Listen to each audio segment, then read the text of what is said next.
Welcome to the Morris Perspective Podcast. I'm your host, Connie Morris, and I am so glad that you're here. I bring more to this space than just a microphone. I bring my story. I bring the perspective of a retired police officer who stood inside the justice system and seen how decisions are made, how people are labeled, and how perception can follow a person before the facts are fully heard. I bring the perspective of a criminal justice instructor and trainer who has helped students and professionals look beyond textbook definitions and think about justice, accountability, bias, power, and the real people behind the policies. I bring the perspective of an author, a researcher who studies race, language, systems, and the narratives that shape how people are seen, treated, judged, and remembered. These are not just topics for me. I have worked on them. I have taught them. I have lived them. I have studied them. And most important, I have written about them. And I see how one word, one label, one assumption, one system, one mistruth, one lie can change the person's story before it's told. That is why I create the Morris Perspective Podcast. This is a space where we do not just accept the story as is. We look again. We listen closer. We challenge what needs to be challenged. And we search for the truth that has been hidden, ignored, or twisted. So settle in, listen, and take a deeper look at the stories, the systems, and the truth that have been hidden through the lens of your host, Connie Morris, on the Morris Perspective Podcast.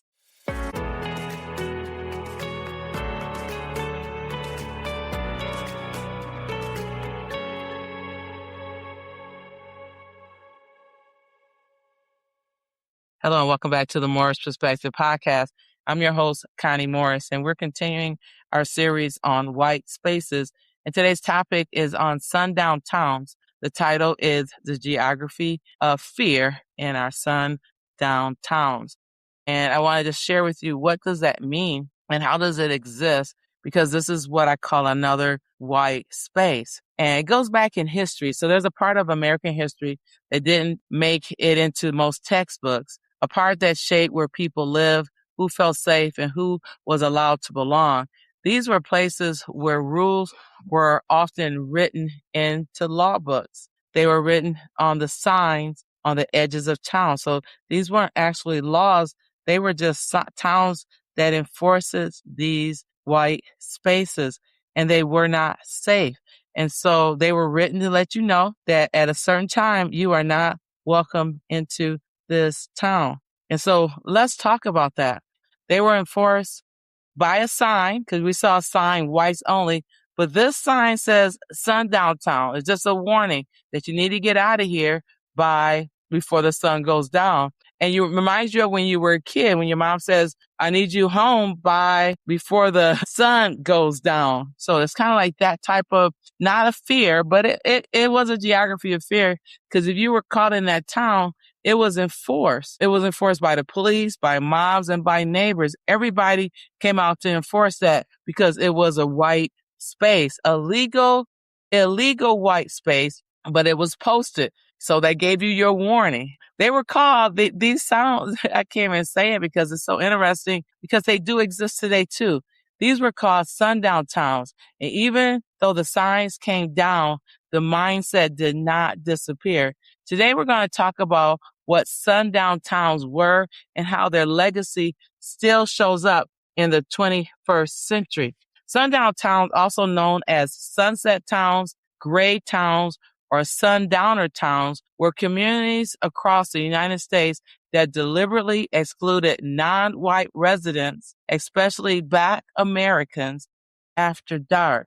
These towns enforced racial segregation through local laws, intimidation and violence, discriminatory policing, and housing restrictions. Even if you lived in that town, you knew you could not be out after dark. The name came from the signs posted at town borders warning Black people, don't let the sun go down on you in this town. Isn't that fearful? What does that mean? Most sundown towns emerged between 1890 and 1968. Think about that, 1968. That's still close. And they were not just Southern phenomena. They existed in the Midwest, the West, the Northeast as well. Who was targeted? Although Black Americans were the primary targets, sundown towns also excluded Native Americans, Chinese and other Asian communities, Mexican Americans, Jewish, Catholics. These exclusions happened through curfews, property bans, mob violence, and community harassment. Some of the examples were Midden and Garnerville, Nevada. Sirens sounded nightly from 1917 to 1974 to force Native Americans out by 6:30 p.m. We're talking about white spaces here. Antioch, California. Chinese residents faced curfews as early as 1851. Chinatown was destroyed by a mob in 1876. Look at this.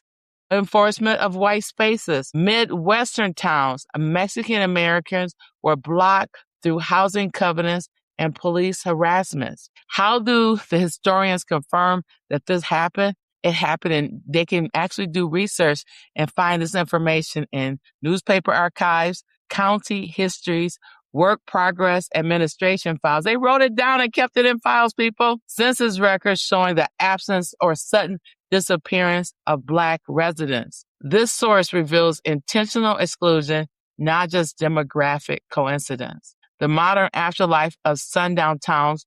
The Civil Rights Act of 1968 made sundown town laws illegal, but the behavior didn't vanish. It evolved. Today's sundown town dynamics show up through racial profiling, discriminatory traffic stops, housing steering by realtors, HOA harassment, school district boundary manipulation, gentrification, and community gatekeepers. These practices send the same message that old signs did. You are not welcome here. The modern example included Black families stopped every time they drove through certain towns. Neighbors calling the police on minority residents for simply walking or jogging. Does that sound familiar? Realtors telling families of color, you wouldn't be comfortable here. HOA enforcement rules were harshly on minority homeowners. Towns where newcomers are followed, questioned, or filmed. These aren't labels. Sundown towns, but the effect is identical. Exclusion after dark, exclusion after arrival, exclusion after existence. Sundown towns didn't die. They adapted. The sounds came down, but the system stayed up. If you were going to talk honestly about American history, we must talk about the ways exclusion still operates today, quietly, subtly, and often without anyone saying a word. Because the sirens may be gone, but the mindset still echoes. Think about that. That was a definition of what a sundown town is. When we think about a town can be a white space, this brought up when this family in Ozark said we want to have this only for certain people, pure European people. And I'm like, what? That made me think about other spaces that was forced to be white spaces. This guy owns a lot of land, but he doesn't own that whole area. So he can pick people who can live on his land, but not in that whole area. But let's keep going here. We need to understand that sundown towns were not simply segregated restaurants or separate water fountains. They were entire communities built around the understanding that Black people did not belong there. The National Park Services describe sundown towns as communities that either kept Black people out entirely or required them to leave by sundown. And this was not rare. Those towns were founded throughout the United States, especially in the North and West. When we talk about white space, this is as clear as it gets. The boundaries was not a restaurant table. The boundary was the town line. You might working there during the day, you might pass through, you might deliver something, but living there was another matter. After dark, your presence became dangerous, and it was not simply prejudice. This was territorial. Do not just blame the South. This is where American history gets cleaned up. People hear segregation immediately point to Mississippi, Alabama, Georgia, and Louisiana. But sundown towns were widespread outside of the South. The National Park Service specifically says that they were more common in the North and West. than many people realize. We need to talk about places like Illinois, Indiana, Ohio, Michigan, Wisconsin, Washington, Oregon, and California, and communities scattered throughout the Midwest and West. Oregon history is especially revealing.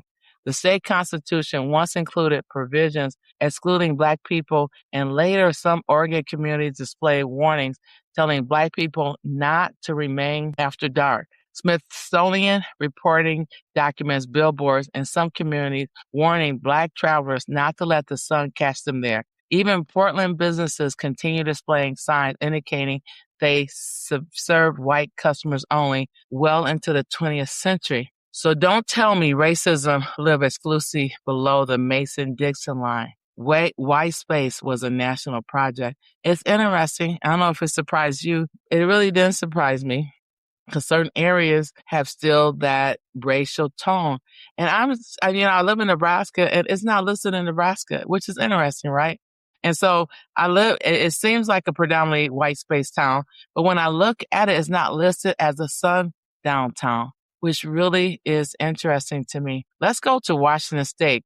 Let's go to Washington. The National Park Service documented the history surrounding Kennewick, Washington, where Black travelers and residents encountered exclusion and police scrutiny. This is important because sometimes people act as though stories about sundown signs are folklore. They are not folklore. Communities sometimes made the warning visible. And when the warning was not posted, local enforcement would deliver the same messages. This is how white spaces operate. You do not simply create an identity, you enforce a boundary. And for Black travelers, the boundary could be enforced by the very people carrying badges. Ohio, reputation class longer than law. We know if you speed through Ohio, you will get stopped. I don't think it's a racial thing over there. It's just those state police officers in Ohio, they don't play. They take that highway road seriously. And it's so serious because every place around it is like 75, 80. And then you go through Ohio, you got to go 55. So you're going slow. It takes you more time to get through Ohio than anywhere. I think it's 60, but you can't be speeding there like 90 like you're on the highway. And so we want to look at Cuyahoga Falls, Ohio. I don't know if that's say it right. The National Service noticed that the city historically had a reputation as a sundown town. All through today, it's racially diverse. Isn't that what happened? You call it a sundown town, and pretty soon then it's sundown town for you, not for the Black folks. This distinction matters. A town can change, people can change, demographics can change, and laws can change. So I'm not going to take a historical label and automatically put it on every person living today. But I am also not going to erase this history because people made decisions that created those reputations. The Black families passed those warnings down, and how racial geography survives, not only through law, but through memories. Route 66 was not the same for everybody. America loves Route 66. We romanticize it. Freedom, open road, family vacation, see America. But Black Americans travel a different Route 66. The Library of Congress material associated with the threat filing station in Oklahoma records, research indicated that nearly half of the countries along Route 66 contains sundown towns. Think about that. You're taking a trip and you want to travel the Route 66, but half of them said at night you are not welcome. Nearly half. So imagine driving from Chicago towards Los Angeles as a Black family. You're watching the gas gauge differently. You are watching the clock differently. You are planning whether children can use the restroom. You are calculating where you can sleep because you don't have the luxury of saying, we'll stop at the next town. The next town could be the wrong town. And that is why Black-owned spaces such as Threat Filing Station in Luther, Oklahoma became so important. The Library of Congress described it as one of the rare Black-owned service stations along Route 66 and an important safe stop for Black travelers passing through areas containing sundown town. So you might want to put that on your calendar or on your travel sheet. Threat Filing Station. That's interesting. The American road was open, but not equally. Hello, we're in a kind of like a stuck kind of town. And this is what he's going to find. Let's continue. The Green Book was not a cute history. This is why the Negro Motorist Green Book existed. Victor Hugo Green began publishing it in 1936. It identified hotels, restaurants, gas stations, tourist homes, businesses, places where Black travelers could reasonably expect service. Smithsonian and the National Park Service describe it as a critical resource for Black motorists navigating segregation in sundown communities. And I want us to stop romanticizing that book. It was not created because Black people wanted their own cute vacation guide. They needed it. They needed to know where they could eat, where they could sleep, where they can buy gas, where their children could use the restroom, and where they could stop without putting themselves in danger. This is a survival document. You needed a book to tell you where you could safely spend American money in America. Think about that. Think about these white spaces that are set up that are not safe, and you need a book to get through the town. The book is a green book. It's called the Negro Motorist Green Book. I want to take a pause and see what that looks like and what was in it. And where can I get one? Let's find out. And okay, so the Negro Motorist Green Book was a yearly travel guide printed during 1936 and 1966, listing safe hotels, restaurants, gas stations, barbershops, beauty salons, and private homes where Black travelers could eat, sleep, refuel, and receive service without discrimination or danger. The Green Book contained safe lodging, restaurant and cafe, gas stations and garages, barbershop and beauty salons, drugstores and taverns, private homes. I love that families will open their home to travelers when hotels refuse them. Travel tips and warnings, guidance on navigating Jim Crow, avoiding hostile areas, and staying safe. And state-by-state listing. Organized entries covering U.S., Canada, Mexican, and the Caribbean. Why did it exist? Black travelers faced refusal of food and lodging, denial of vehicle repair, threats, harassment, and arbitrary arrest, violent explosion from sundown towns, and a risk of physical harm if stranded after dark. These dangers were widespread across the country, not just the South. Victor Hugo Green created the guide to help Black motorists travel without fear. What was the cost? Cost of this book was affordable.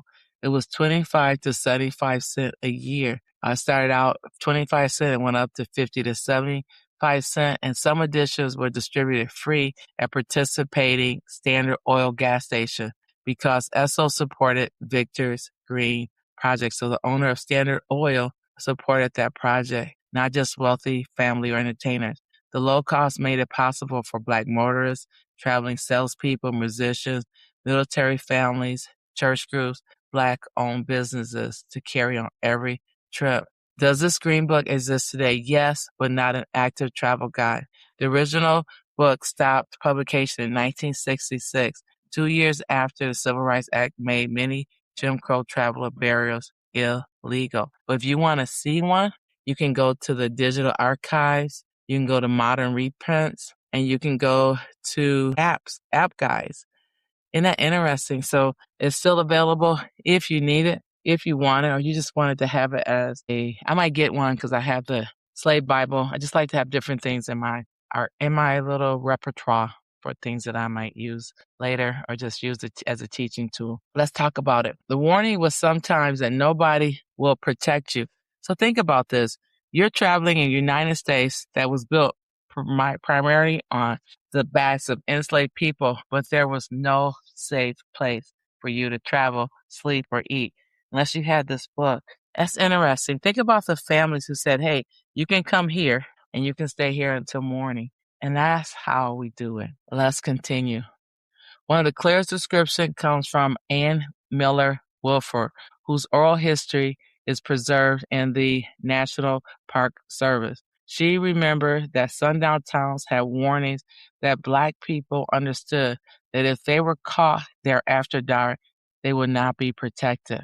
The statement matters because what keeps racial spaces white? Not simply hatred, impunity. The belief that somebody can harm you and nobody is going to intervene. The police may not help you. The local government may not help you. The businesses may not help you. The people watching may not help you, not the signs. Now, the signs does not have to say Black people will be killed here. It don't need to say that. It just says it's a sundown town. And so you know what to do. And so all it has communicated is if something happens to you, you are on your own. And that's enough. Let's get serious here. Sometimes you don't have to kill everybody. This is how terror works. You don't have to kill every Black family trying to move into a community. Burn one house, beat one man, run one family out, threaten somebody's children, refuse to prosecute the people responsible, make the story travel. Now everyone also else understands, don't move there. This is how violence creates geography. Fear does the rest. And decades later, someone looks at the census and says, see, Black people never lived here. Maybe they did not, but we need to ask why. And sometimes they did live there and were removed. This is why an investigator does not look only at the population number. You look at the history beneath the number. And think about this, and even today, there was this story of Black drivers driving through sundown towns to get gas. And they have these white men, and they're not young, older white men hiding in the bushes. And then they would come and attack you and jump in your car if your door's unlocked and try to beat you. And so this is a story. It's one of the stories that had caught my attention. And so we thought this would happen 100 years ago. But let's kind of fast forward to 2025. The Black truck driver named Shamar Alian publicly described an experience he said happened roughly 7 years before it was reported in 2025. His truck broke down in rural Florida. According to his account, a woman working nearby contacted police. He initially assumed that she had called the police on him, but he said Black officer arrived and explained what has actually called for his safety. According to Alian, he was warned that he should not remain there as darkness approaches and that he could disappear. Wow, the story is an individual account, not a court filing. The town currently maintains an official racial policy, but I want you to hear what makes it disturbing. According to his telling, the local white woman knew, the Black officer knew, and other people knew. Everybody knows except the ones passing through. Are there legal sundown towns today? They're not legal. No. But let me say this clearly. A city cannot legally say Black people must leave before sunset. A city cannot legally prohibit Black Americans from purchasing homes because they're Black. Restaurant cannot legally maintain whites-only policy. Those racial restrictions collide with federal civil rights laws. But that does not mean racial hostility disappear when the ordinance disappear. This is where people try to shut the conversation down. They say, well, show me the law. And sometimes culture doesn't need a law. If every Black person who moves into a community is harassed, if racial slurs appear on their property, if people threaten their children, if police contacts become constant, if employers refuse them, if local businesses mistreat them, if somebody damages their property, if nobody is held accountable, then eventually the message becomes clear. Leave. This is not a legal sundown ordinance, but it can produce the same human question. Is it safe for me to remain here? So how does a white space stay white? This is a question I want people to stop avoiding. Somebody says, we want to keep this town white. Fine. Tell me how. Because what happens when a Black family buys a house? What happens when they refuse to sell? What happens when they enroll in school? What happens when they open a business? What happens when their daughter marries your son? What happens when interracial family moves next door? If the entire identity of your town depends on racial exclusion, eventually somebody must enforce the racial boundaries. And history tells us that method. They refuse the property, refuse the loan, refuse the job, threaten them, harass them, steal from them, burn them out, drive them away, and at the extreme, kill them. This is not exaggeration. American history contains all of it. That is what racial territory is required when people become excluded, refuses to cooperate. Kill, steal, and destroy. Greenwood already showed us that the violence, racial violence, could do to Black spaces. Black people build businesses, they build homes, they build wealth, and when white attackers entered the community, businesses were looted, property were burned, people were killed, thousands were displaced. So when someone tells me racial geography is harmless, I have an historical question. What happens when the other races does not stand in the place you assign to them? Because maintaining racial territory historically requires force, sometimes legal force, sometimes economic force, sometimes police force, and sometimes mob force. This is why we cannot discuss white spaces as though it is simply people wanting to live around people like themselves. Leaves out the people who is being told that. So it's not against having your own space and place. It's against how you enforce that space and place. Knowing the difference between history and a warning today. I need my people to understand something. I'm not telling you to panic every time you drive through a predominantly white small town. That's not responsible. I'm telling you to know where they are. You're traveling and you feel threatened. If somebody tells you directly that you're unsafe, if people begin following, harassing you, if racial threats are made, if your instincts tell you something is wrong, don't argue about history on the roadside. Leave if you safely can. Go towards population public location, a populated public location. Keep somebody informed of your location. Document threats when it's safe. Call law enforcement when necessary. And remember that modern town history does not automatically tell you how every resident behaves today. But knowing history means you're not ignorant of the patterns. There's a difference between being afraid and being informed. So I want to inform you. So why does this Ozark story matter? Now we can finally bring that back into the story because someone says in 2026, we want to build a white town. They didn't say in 2026. I think it was started in 2023. I don't hear an innocent news experiment. I hear American history asking to be examined. We already have communities where Black people were told they do not belong. We already have communities where the racial boundaries was the town itself. They were called Sundown town. So now my question becomes, what makes the new white town different? Is it different simply because the old sign says, don't let the sundown set on you here? The modern application says European ancestry required. Different language, different mechanism. Same question, who belongs? And if somebody does not meet your racial requirement, decides they want to live there anyway, what are you prepared to do about it?